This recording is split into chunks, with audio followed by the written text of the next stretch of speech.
बिस्मिल्लाहिर्रहमानिर्रहीम। विज़डम के प्लेटफॉर्म से मैं हूं आपका होस्ट मुबशर रबी। आज आपके सामने पेश हुआ हूं बहुत ही खौफनाक सानहा की तफसीलात लेकर, जो कि भारतीय मकबूजा कश्मीर के इलाके पहलगाम में रूनुमा हुआ। इस वाक़े से मुतल्लिक़ काफ़ी कंट्रोवर्सीज़ हैं। कुछ लोग कहते हैं कि ये फॉल्स फ्लैग ऑपरेशन था, जो कि मोदी सरकार ने अपने सियासी कैरियर को चमकाने के लिए करवाया।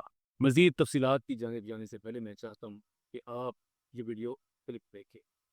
जो एक दूसरे मुल्क की फौजी होती है ना, और खासकर जो हमारी और ये बराबर के मुल्क की फौज है ना, आप यकीन करें इनकी बहुत अंडरस्टैंडिंग है। ये एक दूसरे के दुश्मन नहीं है, ये बहुत अंडरस्टैंडिंग है इनकी।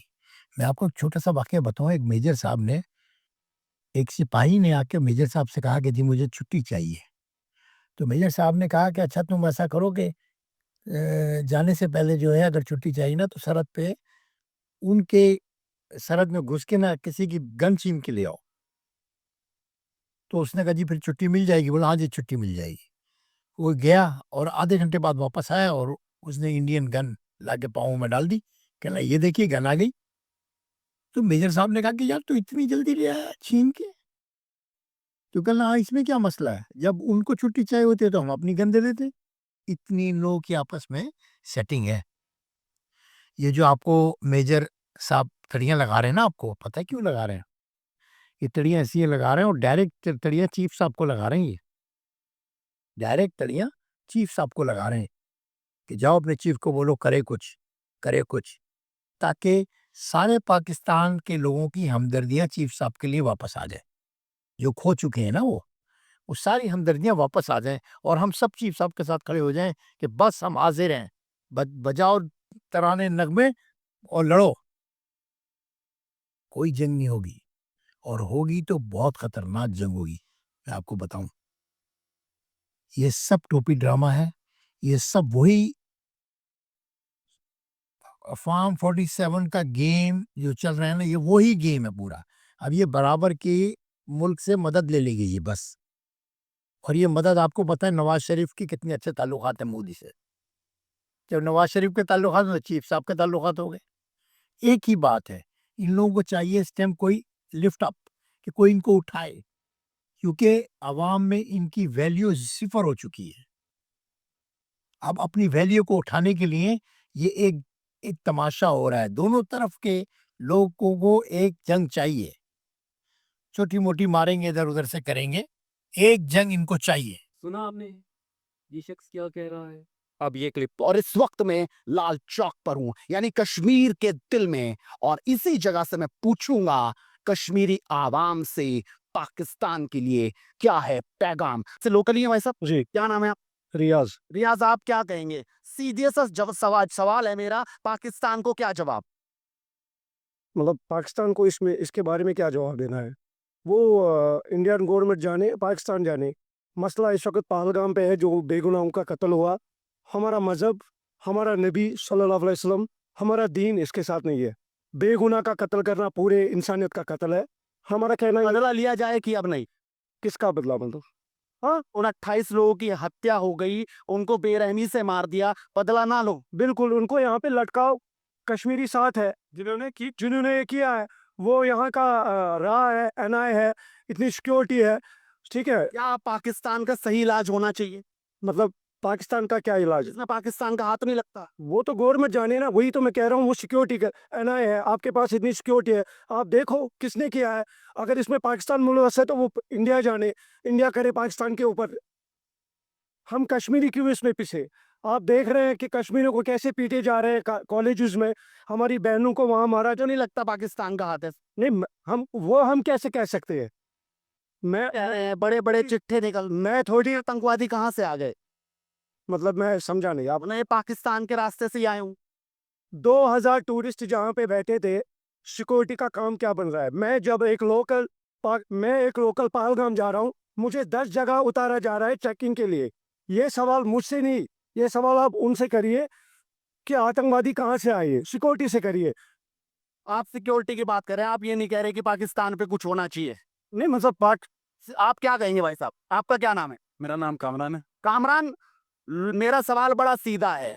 ये साफ हो चुका, सरकारें भी बोल रही हैं, अखबारों में छपा हुआ है कि पाकिस्तान का इसमें हाथ है, पहले भी चलता रहा। पाकिस्तान को क्या पैगाम है? मैं बड़ा छोटा सवाल। ठीक है, पहले मुझे बोले आतंकवादी कहाँ से? इसी बात पूछ रहा हूँ। नहीं नहीं भाई, मैं भी आपको सीधे सी बोला, बट मुझे बताइए आतंकवादी कहाँ से आए, वो इस बात का जरा आप मुझे जवाब दे। हर पाकिस्तानी और हर इंडियन ऐसा ही सोचता है। ऐसा क्यों सोचता है? क्योंकि पाकिस्तानी और इंडियंस को समझ आ चुकी है कि ये सियासतदान लॉलीपॉप बेचते हैं, वही पेवत नहीं क्या। ये सियासतदान खून की तजारत करते हैं, इनका कोई मजहब नहीं। ये मासूम लोगों को कत्ल करवाते हैं, अल्जाम एक दूसरे पर करते हैं, और सिर्फ अपना इक़्तिदार की जंग के लिए, अपने इक़्तिदार को आगे बढ़ाने के।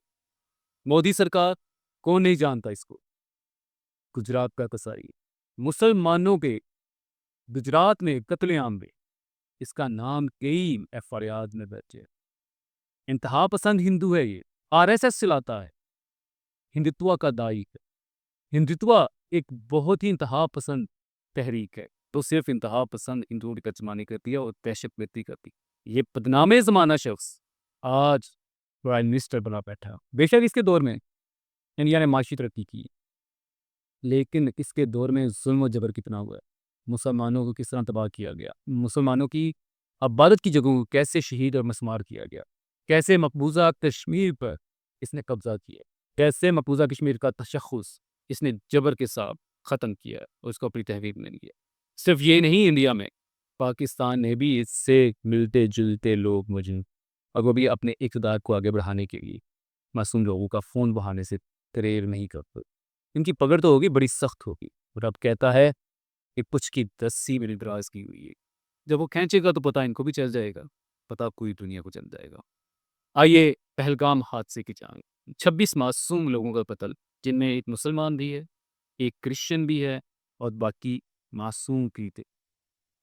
एक सियाहती मकाम पर जहाँ पे खून खराबा नाम की कोई चीज़ नहीं थी, ना कभी हुई, वहाँ पर ऐसे ही कोई लोग आ गए और उन्होंने आप उठाकर अंधी फायरिंग कर दी। मकबूजा कश्मीर में 7 लोगों पर एक भारतीय फौजी कायम है। मिसाल के तौर पर अगर मकबूजा कश्मीर में 7 लोग मुसलमान हैं, तो 8वां वहाँ पर भारतीय फौजी है। आपने एक मुकाम से दूसरे मुकाम पर जाना है, 8 जगह बस रुकती है, 8 जगह मुसलमानों की तलाशी होती। कैसे ये दहशतगर्द आ गई? कैसे उन्होंने लोगों को कत्ल कर दिया? यकीनन किसी का इंटरेस्ट तो था, किसी का तो फ़ायदा था इसमें। पाकिस्तानी भी ये कह रहे हैं और इंडियंस भी ये कह रहे हैं, और वहाँ पर पंजाब में सिख मौजूद हैं, वो सब ये कह रहे हैं कि फॉल्स फ्लैग ऑपरेशन था। मोदी सरकार ने खुद मरवाया, खुद कत्लेआम किया है, क्योंकि इसकी तारीख भरी पड़ी है ऐसे वाक़यात से। हर टर्म में इसने एक दफ़ा पाकिस्तान और इंडिया की फ़ौज को आमने-सामने कर दिया बॉर्डर से, और इसने अपने आप को मासूम साबित किया है और कहा है, मैं तो हिंदू नेशनलिज़्म के लिए सब कुछ करता हूँ, मैं तो हिंदुओं के लिए मर मिटूँगा, हिंदुओं की जंग लड़ूँगा। और ऐसा इंप्रेशन ये कायम करता है, और स्पोर्ट इस पॉइंट पे ये तीसरी टर्म है, तीसरी दफ़ा ऐसा हो चुका है। तो अब ये पहलगाम के हादसे की मद में ये कह रहे हैं कि सिंध पास का मंसूबा हमने मनसूख कर देना है और दरियाओं का पानी रोक देना है। दरियाओं का पानी रोकोगे तो आपको चाय कौन पिलाएगा? दूध पत्ती नहीं पिलाने वाले हम, चाय पिलाएंगे, और चाय में पानी होता है। पानी रोक दोगे चाय, हम आपके बच्चों को कैसे पिलाएंगे? तो पूछते ना भूलना। पहलगाम तो वाक़या होता है कि दुनिया में खुदा ना खासा कहीं पे कोई हादसा होता है, तो उसकी तहकीकात होती हैं, फिर गुफ्त शनीद होता है, फिर सबूत इंटरनेशनल लेवल पर फराहम किए जाते हैं, फिर अगर कहीं से कोई कंपनसेशन आओ तो जंग की तरफ मूव किया जाता है। आपने तहकीकात की, आपने कोई सबूत दिए, आपने कोई गुफ्त शनीद की, आपने जंग का शौक पूरा करना है तो कर लें। 65 में आपने कर लिया, 71 में कर लिया, भाई जंग करनी है तो पूरी तरीके से करो। 65 की जंग में कोई 17 दिन आप लोग लड़े हैं, 71 की जंग में कोई 12-14 दिन लड़े हैं। आपका भी जंगी जुनून पूरा हो जाए, पाकिस्तानियों का भी जंगी जुनून पूरा हो जाए। इनको पता ही नहीं जंग कहते किसको है।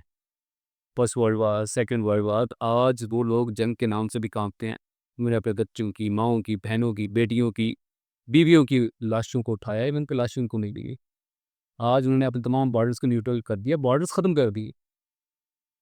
ना तो पाकिस्तान को अकल आ रही है, ना इंडिया को अकल आ रही है। लेकिन पाकिस्तान का रवैया बहुत ही रिस्पॉन्सिबल था। बहुत ज़िम्मेदाराना था, अभी तक बहुत ही तरीके से चल रहे हैं और इनका जंग की तरफ जाने का कोई मूड नहीं है, जबकि इंडिया हर तरनी से काम ले रहा। ले लो शो पूरा। आप जिस जगह पे जंग चाह रहे हैं ना, पूरी दुनिया में इस जगह को न्यूक्लियर फ्लैश पॉइंट कहा जाता है। तो यहाँ से जो आग भड़केगी ना, आप क्या समझते हैं सिर्फ पाकिस्तान को लपेट में लेगी? अगर वहाँ से बटन दबेगा, यहाँ से भी दबेगा। आपको अंदाज़ा है इस चीज़ का, तो एहतियात करें आप। धमकी तो नहीं है, पाकिस्तान के पास खोने के लिए तो कुछ नहीं है। वो शायर ने कहा है ना, हम तो डूबे हैं सनम, तुम्हें भी ले डूबेंगे। तो भाई चंगी भली तरक्की कर रहे हो आप लोग, एशियन टाइगर्स हो, मूव करो ऊपर की जाने, चाइना को टक्कर दो, अमेरिका को टक्कर दो, माशी ताकत बने। आप फिर पाकिस्तान की तरफ मूव कर रहे हैं। वो तो पहले ही अपने माशी बहरान में है। ये पाकिस्तान जो है, ये आपसे लंबी जंग नहीं लड़ेगा, ना इसके पास इतनी कैपेसिटी है। ये सिर्फ शॉर्ट टर्म जंग लड़ेगा। ये 2 दिन की लड़ सकता है, 4 दिन की, 5 दिन में, 5 दिन के, 6 दिन के बाद इसने कंक्लूड करना ही करना है। वो न्यूक्लियर वेपन से हो या दूसरे मोहल्ले के हथियारों से। क्योंकि पाकिस्तान के लिए जो कॉस्ट है 2 से 4 दिन की जंग की, $1 अरब है। ये इंटरनेशनल रिपोर्ट्स ने बताया है। और हम नहीं चाहते कि हमारा $1 अरब फजूल में ज़ाया हो। आप इस सिपाही मरे, हमारे सिपाही शहीद हो, हम नहीं चाहते। उनके भी फैमिलीज़ हैं, इधर भी फैमिलीज़ हैं। फजूल में हम तो ये चाहते हैं कि आप बॉर्डर्स खोलें। हम तो ये चाहते हैं कि मिलकर चलें। हम तो ये चाहते हैं बॉर्डर्स को न्यूट्रलाइज़ किया जाए। तो हमसाए आपस में नहीं लड़ ना इनको लड़ना चाहिए। इन 2 हमसायों को आपस में कौन लड़ाता है? स्टेक होल्डर्स कौन से हैं? कौन है जो इन 2 हमसायों को मोहरों के तौर पर अपने सियासी अज़ाइम के लिए लड़ रहा है? एक चेस बोर्ड है, पॉलिटिकल चेस बोर्ड है। उसमें किंग कौन है? अमेरिका। इसमें किंग कौन है? इसराइल। इसराइल ने फ़लस्तीन पर हमला किया, ग़ज़ा को तबाह कर दिया। तमाम मुस्लिम ममालिक से आवाज़ें उठना शुरू हो गई, फतवे शुरू हो गए जिहाद के, बयानिया बनना शुरू हो गया, फोर्सेस पर प्रेशर बढ़ना शुरू हो गया। इससे पहले कि कोई कदम उठाया जाता, पहलगाम में 26 लोग कत्ल करवा दिए। रीजनल कॉन्फ्लिक्ट को हवा दे दी गई। कौन ऐसा कर? मोदी जी, आपको तो मौका मिल गया। पाकिस्तान में भी कुछ हैं मुफाद परस्त, उनको भी मौका मिल गया, कौन उनके पीछे आगे खड़ी होगी। ये अवाम को भी सोचना चाहिए, अवाम का भी बयानिया बनना चाहिए और दोनों तरफ की अवाम को काउंटर करना चाहिए जंग के पलसरे को, जंग के बयानिए। अब नेक्स्ट फेज में चलती, पाकिस्तान का एक सियाहती इलाका है आज़ाद जम्मू कश्मीर, उसमें एक वैली है नीलम वैली, वहाँ पर सियाहत फ़िलहाल बंद कर दी गई है। नीलम वैली बहुत ही हसास जगह, यहाँ पर हज़ारों लाखों सयाह हर साल जाते हैं। बहुत खूबसूरत जगह है, लेकिन खूबसूरती के साथ साथ ये अपने अंदर एक जंग का जहर भी लिए ओले, एक दुश्मन का एलिमेंट अपने साथ लेकर चलती है। जहाँ से नीलम वैली शुरू होती है, वहाँ से मकबूजा कश्मीर का बॉर्डर भी शुरू होता है। पाकिस्तान फोर्सेस और इंडियन फोर्सेस तकरीबन 150 से 200 किलोमीटर बिल्कुल आमने सामने बैठी बीच में से दरिया है। और जो सबसे हसास जगह है वो यहाँ का नीलम जेनम डैम है कि दरिया नीलम के किनारे पर बनाया गया पाकिस्तान और चाइना के इश्तराक से। ये जो दरिया नीलम है, ये जब मकबूजा कश्मीर से निकलता है तो मकबूजा कश्मीर में इसका नाम किशनगंगा, इंडिया ने वहाँ पर भी एक किशन का डैम है, इसमें पानी की बफर नुकता आती है। इंडिया कहता है इसी ताश में चिपक रहा है, इसको रोके भाई, रोके रखलाए। बस उसके बाद मूव करते हैं नीलम जिसम डैम से आगे तरफ, आगे जाकर 8 मुकाम आता है। नीलम वैली का सबसे बड़ा ज़िला है, वो 8 मुकाम है। ये बहुत ही हसास, बहुत ही क्रिटिकल, बहुत ही ख़तरनाक जगह है। बिल्कुल फोर्सेस आमने सामने हैं। कई दफ़ा इंडियन आर्मी ने फायरिंग कर कर वहाँ के मकामी लोगों की और स्याह लोगों की गाड़ियों पर निशाना बनाया है और वो गाड़ी दंगम की। मैं भी 2018 में सैर करने गया हुआ था, तो वापसी रात होगी, एस्पिरेशन इंक्रीज़ होगी, फायरिंग हुई, खैर जैसे तैसे रख हम गाड़ी को निकाल कर वापसी आए। मतलब इतनी ख़तरनाक जगह है।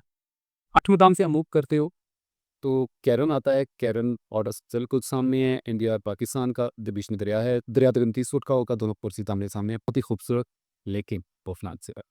मूव करते हो आगे की जानिब शारदा आता है। शारदा भी भाई हंसी जगह है, जहाँ पर भी काफ़ी फोर्सेस डिप्लॉयड हैं और यहाँ पर भी अक्सर औकात जंगी माहौल बना रहता है। शादा से आगे आप मूव करते हो तो केल केव में पूरी ब्रिगेड बैठती है। केल के साथ ही केल ये हैरान का इंतहाई खूबसूरत दुनिया के कुछ खूबसूरत गाँव में इसका शुमार होता है। तो लेकिन खूबसूरती के साथ साथ ये ख़तरनाक चीज़ भी अपने साथ ये हुए। केल से आगे मूव करते हो ताबट के एरिया, ताबट में भी बहुत ज़्यादा फोर्सेस डिप्लॉयड हैं।